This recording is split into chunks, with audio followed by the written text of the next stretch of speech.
ఎవరికీ చెప్పకు అని నమ్మకంగా చెప్పినవే 10 మందికి చెప్పేస్తారు. అందరికీ చెప్పు అన్నది మాత్రం మనకెందుకు అని వదిలేస్తారు.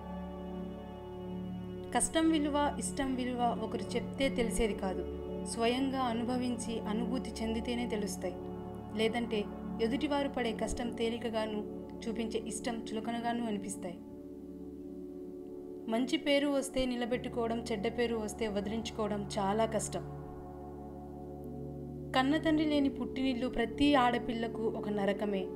అమ్మ అర్థం చేసుకోకపోయినా నాన్న ఖచ్చితంగా ఆదరణ పంచుతాడు. కానీ నాన్న లేని లోటు ఆ కుటుంబంలో ఆ ఒక్క కూతురికి మాత్రమే తెలుస్తుంది.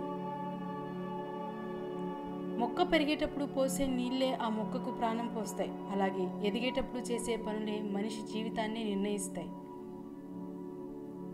విమర్శలను వినయంతో స్వీకరించినప్పుడే విజయం నీ సొంతం అవుతుంది. ఒక వ్యక్తి లైఫ్లో ఎదగాలంటే కష్టాలు, ఆటుపోట్లు తప్పవు. కష్టానికి అలవాటు పడ్డ వ్యక్తి ఎక్కడైనా రాణించగలడు. చేసిన తప్పునే మళ్ళీ మళ్ళీ చేస్తున్నారంటే అది పొరపాటు కాదు, అది వారికి ఉన్న అలవాటు. ఎప్పటికీ గుర్తుండిపోయేలా కొన్ని రోజులైనా గడపాలి, లేకపోతే ఎంత సంపాదించినా వృధానే. సంకల్ప బలంతో నీ తలరాతను నువ్వు మార్చుకోగలిగినంత గొప్పగా ఆ దేవుడు కూడా మార్చలేడు. అందుకే ఏ పనినైనా సంకల్ప బలంతో మొదలుపెట్టు, సంశయంతో కాదు. అమాయకత్వంతో తెలివితేటలు ఉండొచ్చేమో కానీ నీ తెలివితేటలే అమాయకత్వంగా ఉండకూడదు. అస్సలు బ్రతకనివ్వరు. ప్రతి అనుభవం లైఫ్లో ఎక్కడో ఒక చోట ఉపయోగపడుతుంది. ఎందుకంటే ఏ అనుభవం ఎంత సులువుగా రాదు, అనుభవిస్తే తప్ప. మౌనంగా ఉండడం అంటే నువ్వు ఇంకొక మార్గం ద్వారా నీ వాదనను కొనసాగించడం. బాధించే వారికి నువ్వెంత తక్కువగా స్పందిస్తే అంత ప్రశాంతంగా ఉండగలుగుతావు. ఒక మనిషి అందం సగం నాలుకపైనే ఉంటుంది. పలికే ప్రతి మధురమైన పలుకు ఆ అందాన్ని రెట్టింపు చేస్తుంది. నీకు మర్యాద దొరకని చోట నువ్వు కాలికి వేసే చెప్పులనైనా వదలకు. లైఫ్లో ప్రతిదీ నువ్వు సాధించలేవు. కాబట్టి చేసే వాళ్ళకి చప్పట్లు కొట్టాలి, చేయగలిగిన వాళ్ళని ప్రోత్సహించాలి. ప్రేమ లేని మనిషి ఉండడు, గాయం లేని గతము ఉండదు. ఇవి రెండూ లేని జీవితం ఉండదు. జీవితంలో కొన్ని జ్ఞాపకాలు మరచిపోతే కానీ బ్రతకలేం. కొన్ని గాయాలను గుర్తుంచుకుంటే కానీ ఎదగలేం. అలలకు అలసట ఉండదు, ఆశలకు హద్దు ఉండదు. ఇదే జీవిత పరమార్థం. ప్రగల్భాలు పలికేవాడు పిసరంత కూడా సాధించలేడు. ఎడతెగక ప్రయత్నించేవాడు ఎప్పటికైనా విజయాన్ని సాధిస్తాడు. మోసమనే ముసుగు వెనుక నిజాలు బయటపడనంత వరకు అందరూ మంచివాళ్ళే. నిన్ను నువ్వు గెలుచుకోవాలనుకుంటే ఆత్మస్థైర్యం ఒక్కటే సరిపోదు, ఆటలో నైపుణ్యం కూడా ఉండాలి. మనుషుల్లో చెడును వెతకడం సాధారణ మనుషుల వ్యక్తిత్వం. చెడులో కూడా మంచిని వెతకడం గొప్ప మనుషుల వ్యక్తిత్వం.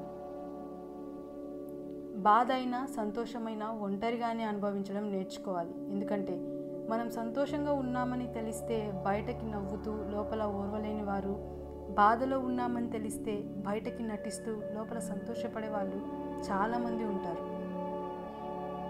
మనం ఏదైనా తింటే కడుపులో ఉండిపోదు, కానీ మనం ఎవరికైనా ఏమైనా అంటే వారి మనసులో ఉండిపోతుంది. అందుకే మాట అనే ముందు ఆలోచించాలి. ప్రభావితం చేసే వారే పక్కదారి పడితే ఇక అనుసరించే వారి ఆలోచనలు అధోగతి పాలవుతాయి.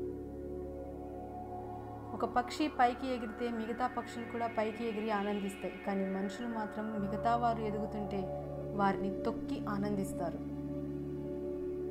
కొందరితో స్నేహం కొన్ని అనుభవాలు నేర్పుతుంది. కొందరితో స్నేహం నిన్ను అనుభవజ్ఞుడిగా మారుస్తుంది.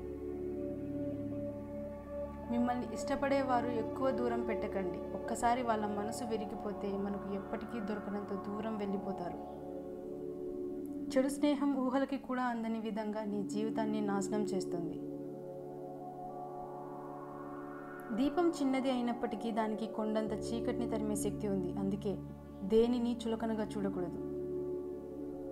బలమైన చెట్లే తుఫాన్ను తట్టుకొని నిలబడతాయి. అలాగే జీవితంలోని బలమైన తుఫాన్లు అనే కష్టాలను ఎదుర్కొని నిలిచిన వ్యక్తులే తిరుగులేని వారిగా రూపాంతరం చెందుతారు.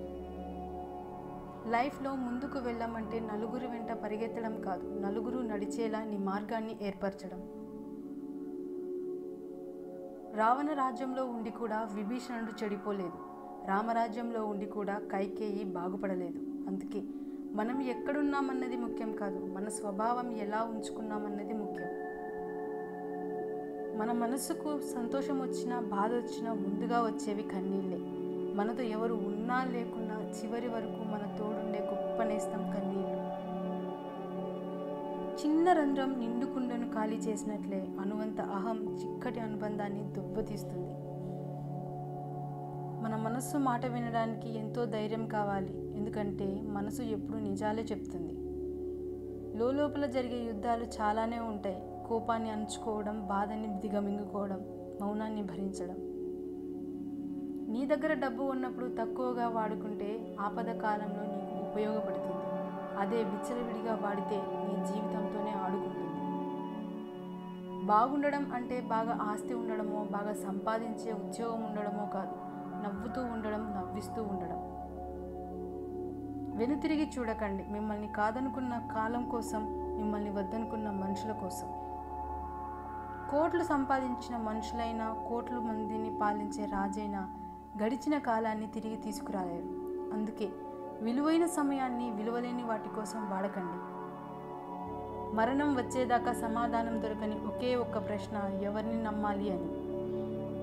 దేవుడు ఈ ప్రపంచాన్ని చాలా అద్భుతంగా సృష్టించాడు. 100 కేజీ ధాన్యం బస్తాను మోయగలిగే వ్యక్తి దాన్ని కొనలేడు. అలాగే దాన్ని కొనగలిగే వ్యక్తి దాన్ని మోయలేడు. ఇతరులను బాధ పెట్టడం నీటిలో రాయి వేసినంత సులువు. వారిని తిరిగి మామూలు స్థితికి తేవడం ఆ రాయిని వెతికి తీసుకొచ్చేంత కష్టం. అందుకే ఎవరిని బాధ పెట్టకుండా ఉండాలి.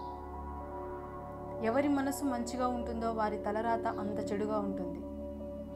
గెలుస్తా అనే నమ్మకాన్ని మోసుకుంటూ వెళ్ళేవాడికి దూరం ఎంతైనా కానీ పెద్ద భారం అనిపించదు. తప్పు చేయని మనిషి లోకంలో ఉండడు. తన తప్పును సమర్థించుకునేవాడు మూర్ఖుడు.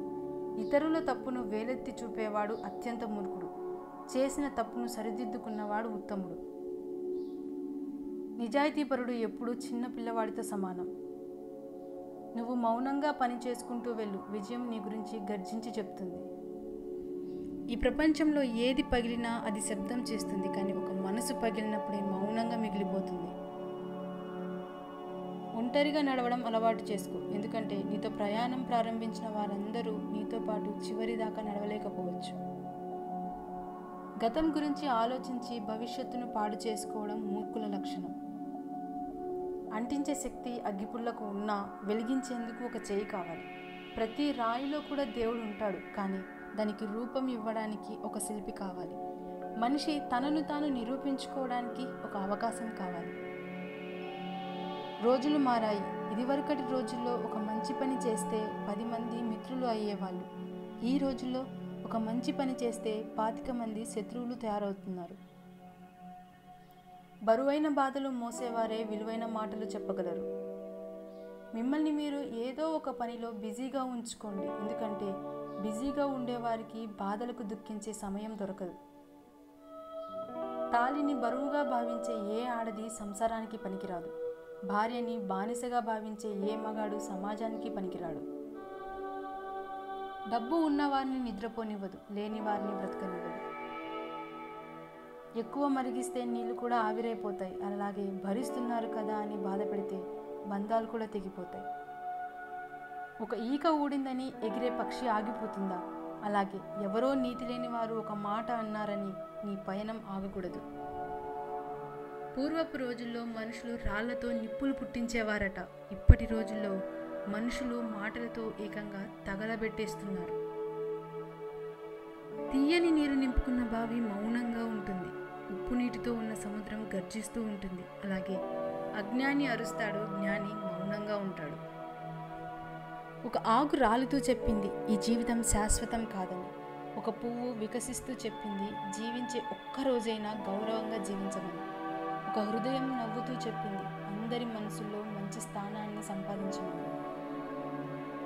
అబద్ధాలు చెప్పి బ్రతికేవాడికి ఆనందాలు ఎక్కువ, మనశ్శాంతి ఎక్కువ, విలువ ఎక్కువే. కానీ నిజాలు చెప్పి నిజాయితీగా ఉండేవారికి మాత్రం నిందలు ఎక్కువ, విలువ ఎక్కువ, ఆనందం తక్కువ, మనశ్శాంతి తక్కువ. ఆనందాన్ని ఇచ్చేవన్నీ మనకు మంచివి కావు, బాధ కలిగించేవన్నీ మనకు చెడ్డవి కావు. పనిమంతుడు పనిని విశ్రాంతిగా భావిస్తాడు. బద్ధకస్తుడు విశ్రాంతిని కూడా పనిగా భావిస్తాడు. నువ్వు ఒక పనిని చేయగలను అని నమ్మితే ఆ పని సగం పూర్తయినట్లే. అనవసరమైన ఆలోచనలు ప్రారంభంలోనే అణిచివేయకపోతే నువ్వు నీ మనశ్శాంతిని కోల్పోతావు. ప్రతిదానికి అందం ఉంటుంది, కానీ అందరూ దాన్ని చూడలేరు. వాదించే వారికి నువ్వు ఎంత తక్కువగా స్పందిస్తే అంత ప్రశాంతంగా ఉండగలుగుతావు. వేధించే వారికి ఎంత దూరంగా ఉంటే అంత మనశ్శాంతిగా బ్రతకగలుగుతావు. అర్థం లేని కోపం, గౌరవం లేని బంధం, బాధ్యత లేని యవ్వనం, అలంకరణతో వచ్చే అందం ఎక్కువ కాలం నిలబడవు. నీకు సహాయం చేసిన వాళ్ళను మర్చిపోవద్దు. నిన్ను ప్రేమించిన వాళ్ళను ద్వేషించవద్దు. నిన్ను నమ్మిన వాళ్ళను మోసం చేయవద్దు. మనసు లేని మనుషులు మన చుట్టూ ఉన్నంత వరకు మనసున్న మనుషులకు మానసిక బాధ తప్పదు. ధీరుడు ఎప్పుడూ తనకు కావలసినది స్వయంగా సాధించుకుంటాడు, ఒకరి నుంచి తీసుకోవాలని అనుకోడు. ఎక్కువగా పట్టించుకుంటే ప్రతి ఒక్కటి బాధిస్తుంది. కొన్నింటినైనా వదిలేస్తే ఉన్న ప్రశాంతతైనా మిగులుతుంది. ఆనందంగా ఉండేవారు తమ దగ్గర ఉన్న వాటి గురించి మాత్రమే ఆలోచిస్తారు. ఆనందంగా ఉండలేని వారు తమ దగ్గర లేని వాటి గురించి మాత్రమే ఆలోచిస్తారు. ఒక వృత్తిలో ఉన్నత స్థానానికి చేర్చుకోవాలంటే ముందుగా ఆ పని మీద మనకు ఇష్టం ఉండాలి. మనం ఎవరికైతే ఎక్కువ విలువ ఇస్తామో వాళ్ళ దృష్టిలో మనం చాలా చులకన కనిపిస్తాం. ఎవడి జీవితం వాడికి బరువే, పక్కనోడి జీవితమే తేలిక. ఎందుకంటే వాడి జీవితాన్ని వీడు మోయడు కనుక. నీ గమ్యం ఎంత ఎత్తులో ఉన్నప్పటికీ దానిని చేరుకునే మార్గం మాత్రం నీ కాళ్ళ కింద నుండే మొదలవుతుంది.